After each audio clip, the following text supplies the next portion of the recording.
I promise. You can be single and be happy. I promise you.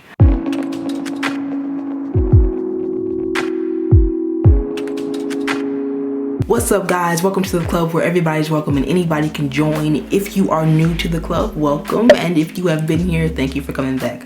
I'm really grateful that you clicked on this video, and I hope you'll decide to join by subscribing and turning on that bell so that you get notified whenever we have more club meetings. Today is the day I give y'all 5 tips. Well, that's 10. 5 tips. Why is my hand so white on the other side? Lord Jesus. But this is where I give you guys 5 tips on how to be single and happy. Let's get into it. Tip number 1. Throw yourself into your passions and your purpose. This is the biggest one. I decided to give you the one I think is the best one first, because I think that when you are single, when you have those lonely moments and you have those, oh, I wish I was booed up, or oh, I wish I had a boyfriend, or if you're a guy, if I wish I had a girlfriend, or however you identify, I wish I was in a relationship. It can be very hard to kind of snap out of that, because then you go on social media and somebody's posting anniversary, somebody got proposed to, somebody, you know, is being cute with their significant other, and it can be very hard to kind of move past that. And to take it a step further, it can be even harder if the people surrounding you, like your friends and your family, they're all married, they're all in relationships, they're all engaged or whatever. And so my biggest piece of advice would be, at that point when you feel yourself kind of feeling like you're overwhelmed, throw yourself into what you love. Because at the end of the day, that's really all you have, is what you like. What do you do that makes you happy? What do you do that makes you like smile from the inside? Like, y'all know what I'm talking about. I'm pretty sure y'all know what I'm talking about, where no matter what happens after you finish or start doing that, you're good because you did something that you enjoy doing. So that was my first tip. Throw yourself into your passions. Second tip is one that I don't hear often. Journal about it. Make a list. Like, people don't talk about that. Make a list of what you want in a significant other, because if you, first of all, it gives you an idea of what to look for. If you have a general idea in your head, it's gonna attract everything. But if you have a specific idea of what you want your significant other to be like, as far as their character, as far as their integrity, as far as their qualities and attributes, and their physical, financial, spiritual, emotional health, mental health, all that jazz, then you know what you're looking for. You'll know what you're attracting. You'll know what to expect. So make a list as detailed as you want to get. Now understand that, you know, you can't make a man. This is not Build-A-Bear. You cannot make a man. Don't try it. But I do encourage the idea of, or the action rather, of actually writing down what you want. That's tip number 2. Journal about it, write a list. Number 3, feel what you feel, however you feel it.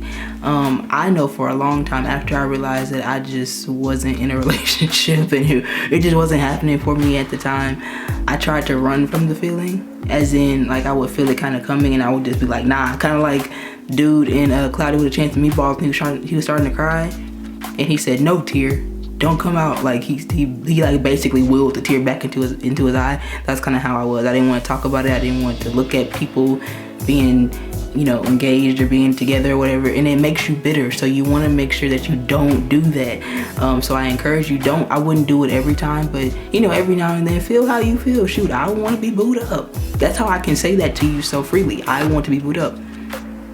So husband, if you are out there, wherever you are, hello. That's number 3. Feel what you feel. Number 4, visualize it. See yourself where you want to be. This is a very sensitive topic. It can be, because the whole manifestation, law of attraction thing is kind of huge right now. But I do think that on any level you have to visualize before you get anywhere that you're trying to go. You have to see yourself already there, because if you can't see it, you cannot do it. You can't do it, it's not gonna happen. So I am a huge advocate for making sure that you can see what kind of person do you want to be. What are you wearing? What does the first date look like? Prime example. This is something I haven't told. I don't think I've told too many people this at all. I'm single. I think y'all know that by now, okay? So 2020 in February, I had just started a new job. Me and my mom were going shopping. She was decorating something for Valentine's Day. And I came across this. Now this, if you didn't see it, is 52 date ideas. So if you don't know, 52 weeks makes a year. So this will be a year of dating. So basically, I bought this because I'm like, I'm gonna take a step on faith and be like, I'm gonna be in a relationship before I'm 25. That was the huge thing. I wanna be in a serious relationship before I'm 25. And so I said, I'm going to put this in my room, and when I do get a boyfriend, we're going to pick from these as dates, especially if we don't know what the heck we want to do. Because I am not that person. Like I've seen a whole bunch of memes on Instagram saying the girl said that she wanted tacos, so the dude took her to Mexico, and the guy was like, this is what happens when you know what you want to eat. I'm like, dang, I'm not that person. Listen, I'm creative. We will find something to do. If we are that bored and that like out of ideas, we will find something to do, and that will spring on new things, and we'll just make a list and just like check them on off. However, doing little things like this, because I haven't opened this. I said I'm not gonna open, I'm not gonna look at them until there is a man next to me who is mine and I'm his, and that's just how we're gonna do it. So doing little stuff like that. Oh, and then the fifth tip really is to just be patient. And that is so much easier said than done, but it really is important. Be patient, just wait, just wait. I can almost guarantee y'all the best things in your life have come after you have waited for a little bit. You appreciate them a whole much more. You've worked for them a whole lot more. You have done your time, if you will. I think this also coincides with stop comparing yourself to other people. I think that a lot of people look at the fact that, oh, she's 22 and she's married with a kid, or oh, she's 22 and she's in a serious relationship, or whatever. And you're not looking at the fact that you don't know what that girl went through to get in that relationship, or that man went through to get in that relationship. You don't know what kind of hell or high water they are dealing with in that relationship. You don't know if she really wants to be there. Like, what if she wants to be single? All of my single people out there, I promise, we gonna get through this together. We are going to get through this together. That's all for this video. Thank you so much for watching. If you enjoyed this video, do me a huge favor and let me know what you want to see from me next down in the comments. Don't forget to like, comment, subscribe, and turn on that bell so that you get notified whenever we have more club meetings. Until next time, I love you, stay safe,